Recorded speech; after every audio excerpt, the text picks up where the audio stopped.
नमस्कार दोस्तों, हुसैन हर्षज वर्ल्ड में आपका स्वागत है। तो आज बात करते हैं हम टेटनस के बारे में। अगर चैनल पे नए हैं तो चैनल को लाइक करें, सब्सक्राइब करें ताकि आने वाले वीडियो का नोटिफिकेशन मिलता रहे। तो हम एक छोटी सी वीडियो बनाएंगे, इसको हम 2 पार्ट में बनाने जा रहे हैं और बहुत ही बेहतरीन जानकारी है। इसको हर अश्वपालक को सुनना बहुत ज़रूरी है ताकि इस रोग के बारे में अच्छे से पता चल सके।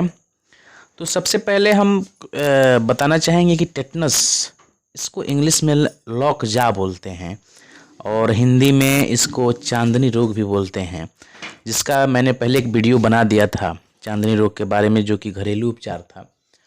और अभी एक दूसरी वीडियो मैं बनाने जा रहा हूँ, इसको 2-3 पार्ट में मैं आपको बताऊँगा। इसका लक्षण, इसका इलाज, एलोपैथ से लेकर होम्योपैथ से लेकर घरेलू तक टोटली इलाज मैं आपको बताऊंगा, इसलिए वीडियो को ध्यान से सुने।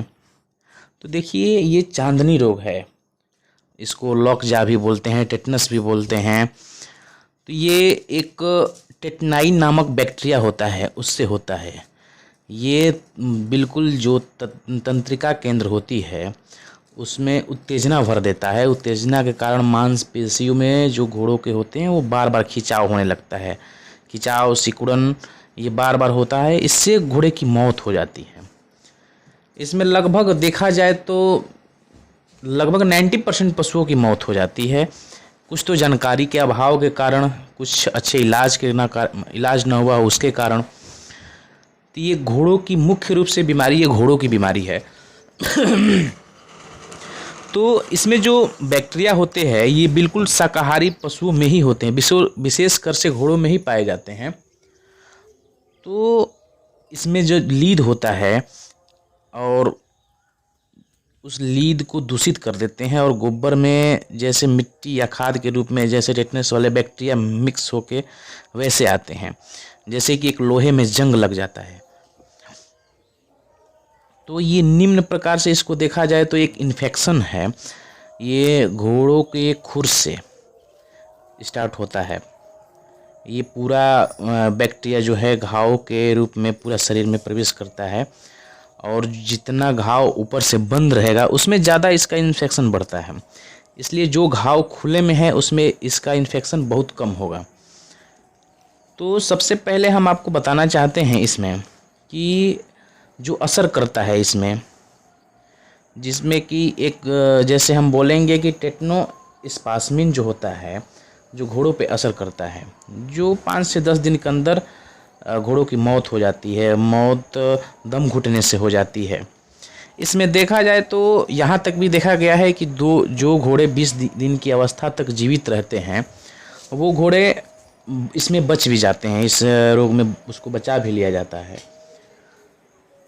तो और एक चीज़ आपको बताने जाते हैं, इसका सिम्टम्स क्या है, कैसे दिखता है, कैसे घोड़ा खड़ा रहेगा, कैसे खिंचाव होगा, कैसे हम डायग्नोस कर पाएंगे, जो नए लोग हों, पुराने लोग हों।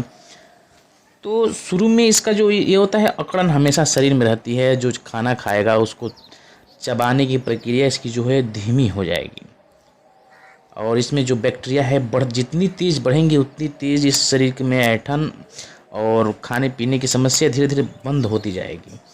ये चारों पैरों से फैलता है और जब भी घोड़ा खड़ा रहेगा इस कंडीशन में तो चारों पैरों को खड़ा करके एकदम बिल्कुल काठ के घोड़े के समान खड़ा करके खड़ा रहेगा और सिर से गर्दन तक एक बिल्कुल तान के खड़ा रहेगा, कान भी खड़ा रहेगा उसका।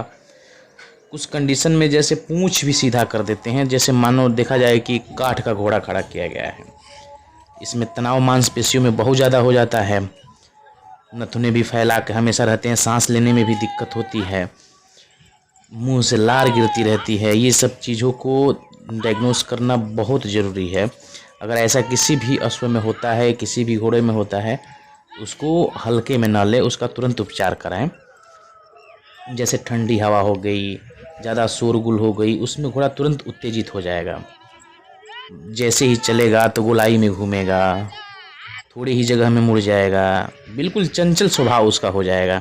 और जब ये घोड़ा गिरेगा तो अगले पैर और तथा पिछला पैर दोनों बिल्कुल तान करके धनुष के आकार में गिर जाएगा। इस चीज़ को ध्यान रखना है।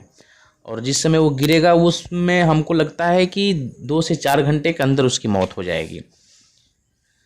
तो इसमें मांसपेशियाँ हमेशा सिकुड़ जाती हैं, खिंचाव हो जाता है, एक अकड़न टाइप की हो जाती है। इसमें बॉडी का जो टेम्परेचर होता है इसमें 108 डिग्री से 110 डिग्री तक हो जाता है। इसमें तो कोई चांसेस ही नहीं है कि घोड़ा बचे। तो इसके हम आपको लक्षण बता दे रहे हैं, इसका ट्रीटमेंट बता दे रहे हैं। इसका ट्रीटमेंट क्या है? टेटनस का मुख्य 5 बातों को ध्यान में रखकर किया जाता है इसका ट्रीटमेंट। इसमें बहुत सारे बैक्टीरिया होती हैं, बड़े तादाद में बैक्टीरिया होती हैं। तो सबसे पहले उन बैक्टीरिया को नष्ट करना होता है हमें। उसके लिए हमें एंटीबायोटिक्स देना हर हाल में ज़रूरी है।